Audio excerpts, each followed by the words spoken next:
Establecemos ahora comunicación con Luis Miguel González, él es el director de la editorial del periódico El Economista.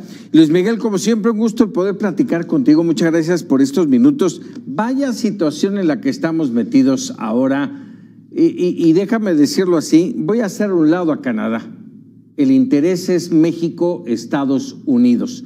¿Cómo ver lo que ha ocurrido a partir de la amenaza de Donald Trump y las respuestas de México? Creo que estamos en la primera parte de la película. Todavía, para ser francos, no tenemos elementos para decir qué parte de lo que estamos viendo es bluff y qué parte va en serio. Lo único que está claro es que durante mucho tiempo uno de los mayores éxitos diplomáticos de México fue separar la agenda económica de la agenda de migración y seguridad. Lo que había conseguido México era decir, siempre va a haber problemas en migración, siempre va a haber problemas de seguridad, narco, armas, pero vamos tratando que lo económico, comercial, se mueva en otro carril, porque ahí hay mucho más oportunidades, claro, mucho más coincidencias. El gran problema es que literalmente se están mezclando las tres agendas y México responde con argumentos económicos, pero hay que recordar que en el origen la exigencia de Trump tiene que ver con migración y drogas. Y con fentanilo. Drogas. Literalmente Trump no nos pidió una clase de economía, nos pide que le demos respuestas que a su vez él pueda vender a los que votaron por él en materia de migración y en materia de control del fentanilo. Ahora, bien lo dices, Luis Miguel, el tema es que no sabemos qué sí y qué no va a pasar con las amenazas de Trump. Y también sabemos que estas amenazas, estos aranceles impuestos, estos aranceles espejo, como ha respondido Claudia Sheinbaum, le van a afectar a ellos y a nosotros en distinta proporción, en la proporción en la que nosotros vendemos y ellos nos venden. Pero finalmente es algo que Donald Trump estará sopesando o tendrá ya, valga el término, sabedor de qué es lo que va a perder y está consciente de ello. Sí, en realidad creo que podemos dar por hecho que va a haber algún tipo de arancel para México, probablemente no el 25% y probablemente no generalizado, pero va a usar eso como una manera de decir, aquí tengo este botón, igual que tengo el botón de la bomba nuclear, de tal manera que puede decretar el arancel y luego ponerle en pausa, de tal manera que México sepa literalmente que la pistola está cargada. Dice Marcelo Ebrard con razón, si Estados Unidos lo hace, se pega un balazo en el pie, pero la otra parte del asunto es, se pega un balazo en el pie, pero nos pega un balazo en la cabeza. Así es, sí. Así es. Oye, y si ya pensábamos, si ya definían los que conocen como tú la parte económica y financiera, preveíamos un inicio de administración de Claudia Sheinbaum difícil, con esto se torna verdaderamente catastrófico. Sí, en parte porque la propia Claudia Sheinbaum contaba con tener casi un año para preparar la revisión del TEMEC.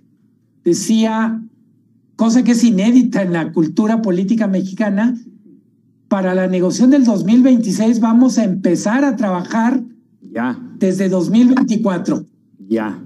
No recuerdo un solo tema que queramos hacer la tarea con año y medio de anticipación. Oye, pero ojalá que verdaderamente se pongan a hacer la tarea, que no sean solamente discursos, y no haga nada. Tienen que ponerse a trabajar en una estrategia de negociación con un hombre que sabe negociar apretando.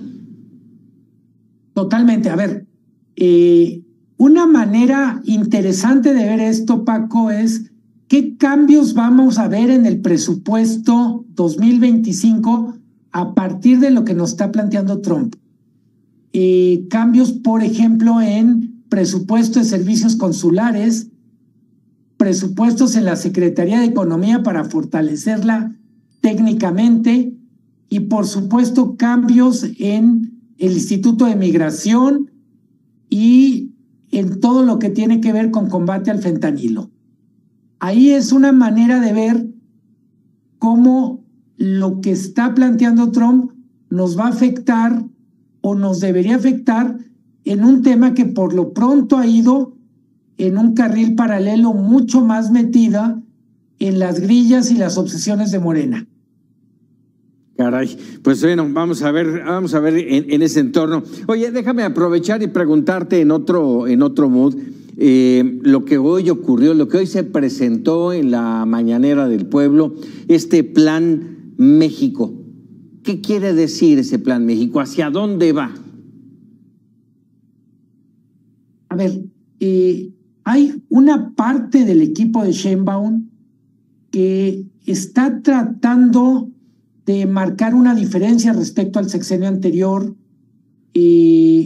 respecto, por ejemplo, a cuestiones de decir, va a haber menos improvisación, va a haber más rigor. Vamos a escuchar mucho esta palabra de planes. De la mañanera yo rescato, Paco, también la presentación del Consejo de Negocios. Sí, por supuesto. A ver, el sexenio pasado era como decir, no esperamos de los empresarios ni que aporten ideas, ni que dialoguen, mejor que paguen impuestos y que inviertan. Me parece que es un cambio importante que habla mucho, yo creo, decías tú, Claudia Sheinbaum entiende que el comienzo del sexenio fue complicado y que va a requerir hacer cosas que no tuvo que hacer López Obrador, entre ellas dialogar, estar más cerca del sector privado para lograr que el total de la inversión sea mucho mayor. Me refiero total de la inversión sumando lo público y lo privado. No es lo público por un lado y lo privado por otro. Es correcto. Luis Miguel González, te agradezco enorme, como siempre, que nos regales unos minutos y tu opinión y tu luz en estos temas tan complicados, finalmente. Muchas gracias. Gracias a ti. No sé si es luz o oscuridad, pero con mucho gusto. Muchas gracias, Luis. Un abrazo. 100 palabras.